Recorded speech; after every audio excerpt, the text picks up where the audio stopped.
You told yourself that going along with your boss or your client was loyalty, respect, being a team player. But close the door for a second because it's just you and me.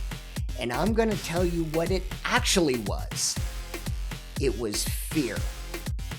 Every time someone with power over you was heading the wrong way and you said, "Sounds good," you weren't being loyal.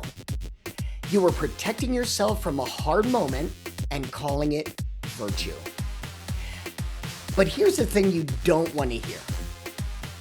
They can tell the difference between someone who agrees because they're convinced and someone who agrees because they're scared. If there's a boss or client you keep nodding along to when everything in you says no, subscribe and stay close. I make these like it's only ever the two of us, and this is the part of it that lives in you, not them. Welcome to Own the Room, for people operating where the stakes are real. Pitches, negotiations, leadership conversations that don't come with a second chance. Here, you'll learn to control perception, read the room, and thrive in high-stakes communication. Now here's Jake Stahl, who's going to help you turn communication into your unfair advantage. So let me take you into the meeting. They lay out the plan, and something in your gut just goes, "That's completely wrong." You feel it. I mean, the specific objection sitting right there in your chest. And then you watch yourself do the thing. "Yeah, boss, that makes sense. Let's go with that." You agreed before you even weighed in. And on the way out, you tell yourself a story about why you did it. It wasn't worth the friction. They made up their mind anyway. It's not my place. Hey, I'm picking my battles. But be honest with me. Was that judgment or was it relief? You see, you decided the objection wasn't worth raising. You felt the flush of fear about raising it, and then you took the exit. And you dressed up the exit in words that sound like wisdom. Hey, I'm just picking my battles. And that allows you to never have to admit it was just about fear. But think about it. Here's what it costs you quietly over time. Every time you swallow it, you teach them your agreement means nothing. Because a yes that's always a yes isn't information. So they stop weighing it. They just stop asking. And one day you realize you've got a seat at the table, but no voice at it. And honestly, you gave the voice away yourself.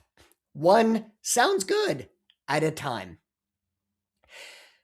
So let me take you underneath this, because it's just us, and I think you can handle the reason. The reflexive yes is just fear wearing loyalty's clothes. And it's a specific fear. It's not a general one. Sometimes it's fear of conflict. You don't want the temperature in the room going up. Sometimes it's fear of being wrong. If you push back and you misjudged it, now you're exposed. And sometimes it's the rawest one, the fear of the cost. The boss is upset, the client chills on your idea, the deal, the job, it all goes south. And listen, all of that is real. But I want you to notice, none of those are about them. Every one of them is about protecting you, which means the loyalty you're so proud of was always pointed inward and not outward. And honestly, here's the part that's going to sting a little because you know it's true. You think your silence is neutral, but it isn't.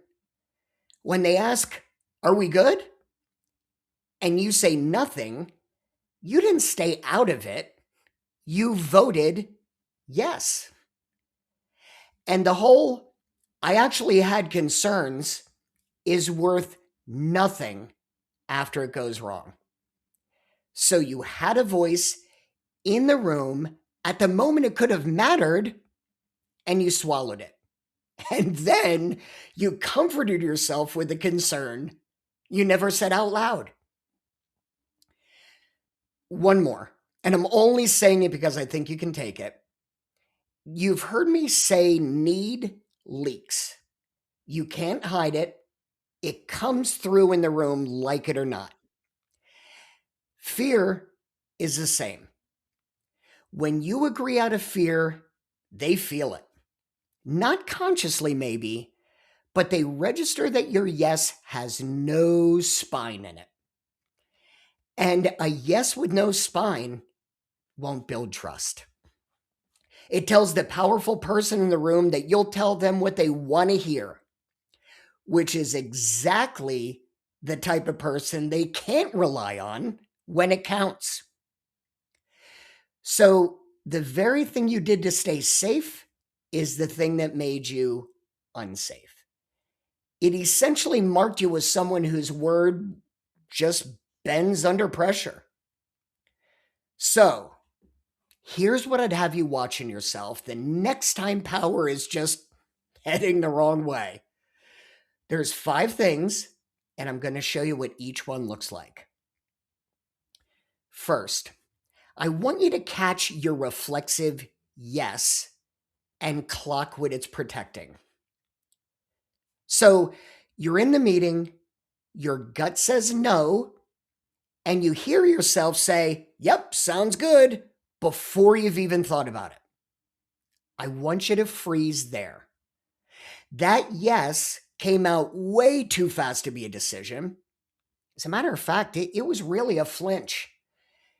And a flinch is protecting you from a moment of discomfort, but it doesn't serve the call. So notice the speed of your own agreement and just recognize that the fast ones are the fearful ones. Second, I want you to name the fear you're calling picking my battles. Because when you hear yourself think, this isn't worth the friction, or this isn't my place, I want you to translate it. The real sentence underneath all of that is, I'm scared of how they'll react if I disagree. So I want you to say the real one, at least to yourself, because you can't work on a fear that you keep dressed up as strategy. Number 3, remember that your silence is a vote. So before you let something pass, tell yourself the truth. If I say nothing here, I'm voting yes, and I own the outcome. Not, hey, I stayed out of it. The fact is, you were in it. So saying nothing is saying yes. That reframe alone will make you speak more often because you stop getting to hide in the neutral that doesn't exist. Number 4. And this is one where you really need to sit with it and be honest. What are they paying you for? I mean, picture the boss or client and ask honestly, do they pay me to nod or do they pay me to think? Because if you only ever agree, you're just a mirror. And mirrors are cheap and replaceable. Your judgment is the entire value prop that you bring. And judgment only shows up when you're willing to aim it at something they don't want to hear. So the disagreement isn't the risk to your value. The silence is. And 5th, and this is the one I really need you to use. Decide your line before the room. Here's what I mean. Before the meeting, pick the thing you're going to focus on. In this case, it's on this one, I'm going to say it, even if my voice shakes a little. Because the in the moment version of you is going to default to the flinch. The yes is the path of least resistance for the fear. So if you can decide while you're calm and you walk in already committed, that's the same as deciding you're calm before the blow up or the price before the negotiation. Don't let the scared version of you cast the vote. So here's the whole thing just between us. The agreement you've been calling loyalty was just fear the whole time.